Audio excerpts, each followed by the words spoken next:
हासिल की है। तो आइए आज हम बात करते हैं राजनंदी क्या बताती हैं अपनी इस सफलता का राज।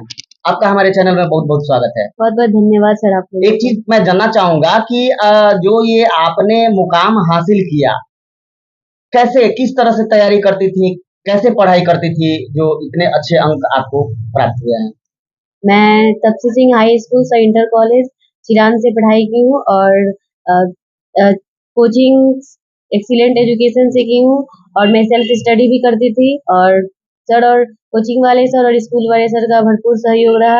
साथ ही साथ मेरे फैमिली, मेरे मामा, मेरे नाना नानी और मेरे माता पिता का भी सपोर्ट रहा और मैंने सेल्फ स्टडी पे भी ज्यादा ध्यान दिया। माता पिता की बात करें तो एक चीज मैं जानना चाहूंगा कि आपके फादर क्या करते हैं?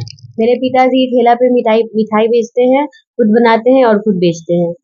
तो पढ़ाई का ये सारा खर्च, सारा बोझ कौन उठाते थे? मेरे मामा और मेरे नाना नानी।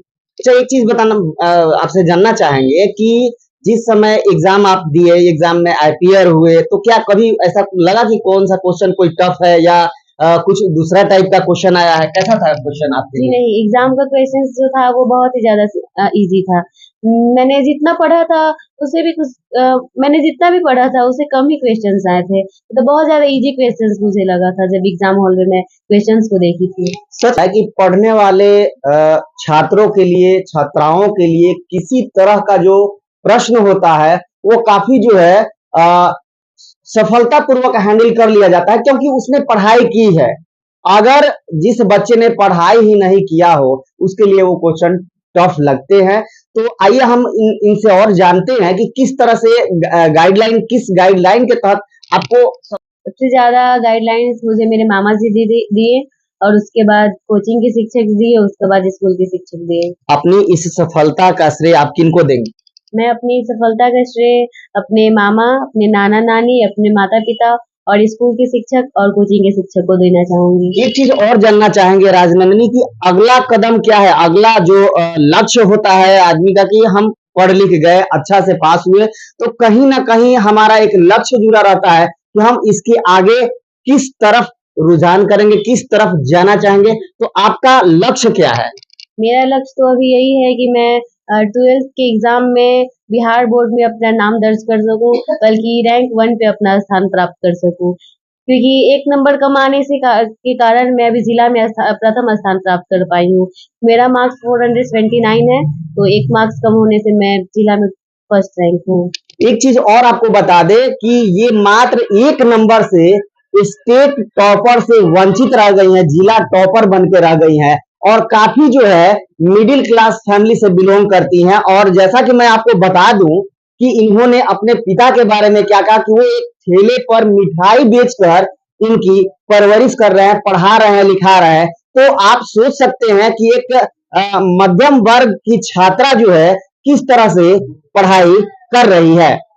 इसके लिए जो तैयारी आपने की, उसके लिए आप कितने घंटा मेहनत करते थे, पढ़ते थे? मैं 9 से 10 घंटा पढ़ती थी, इससे कम नहीं होता था, इससे ज्यादा हो जाता था। मतलब स्कूल आवर के बाद, कोचिंग के बाद? जी। स्कूल कोचिंग के बाद। जी।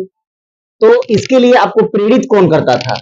सबसे ज्यादा मुझे मेरे मामा प्रेरित करते थे और कोचिंग जाती थी तो कोचिंग के शिक्षक और स्कूल के शिक्षक। आपने ये जो मुकाम हासिल किया है, कैसा फीलिंग्स हो रही है आपको? मैंने जिला पर प्रथम स्थान प्राप्त किया है, इसकी खुशी है, बट इसका भी खेद है कि मैं एक नंबर से स्टेट टॉपर से पीछे रह गई। तो अगला बार आप इस कमी को पूरा करना चाहेंगे? जी बिल्कुल, मैं अगला बार इससे भी ज्यादा मेहनत करूंगी कि मैं 12th के एग्जाम में बिहार बोर्ड में प्रथम स्थान प्राप्त कर पाऊँ। सारण जिला के लोगों से क्या कहना चाहेंगे? मैं उनसे खास करके ये जो बच्चे अभी पढ़ाई कर रहे हैं उनके लिए क्या प्रेरणा आप देना चाहेंगे? उनके लिए मैं कहना चाहूंगी कि जो भी पढ़े उसको कॉन्सेप्ट वाइज पढ़े, टॉपिक वाइज पढ़े और हर एक सब्जेक्ट को, हर एक चैप्टर्स को पूरे के पूरे क्लियर करके पढ़े।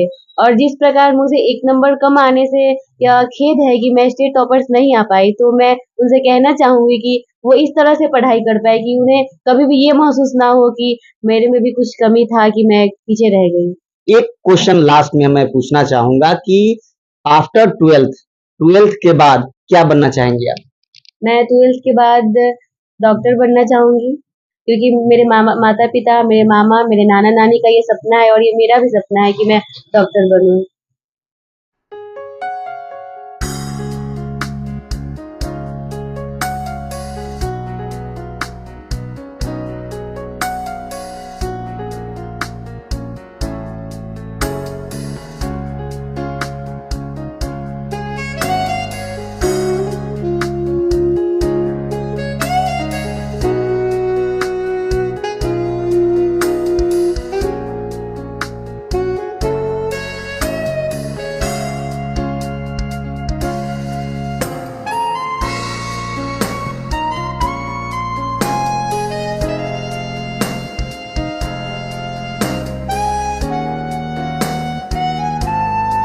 आपकी ये छात्रा रह चुकी हैं और किस तरह ये पढ़ाई पढ़ाई में किस तरह इनका रवैया रहता था?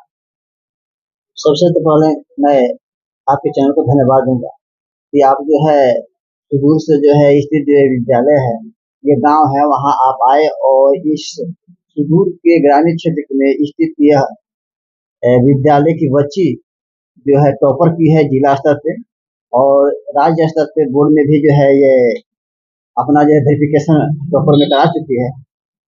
तो मैं इनके बारे में ये धन्यवाद दूंगा पहले कि ये जो है हमारी राजनंदिनी लगातार जो है ये पढ़ाई के प्रति इनका रुझान शुरू से रहा है। ये विद्यालय स्तर पर जो है विद्यालय में मेधावी छात्र हमेशा रही है और आज भी है, और वैसे भी इनके ये पढ़ाई के प्रति इनका रुझान बहुत अच्छा रहा है।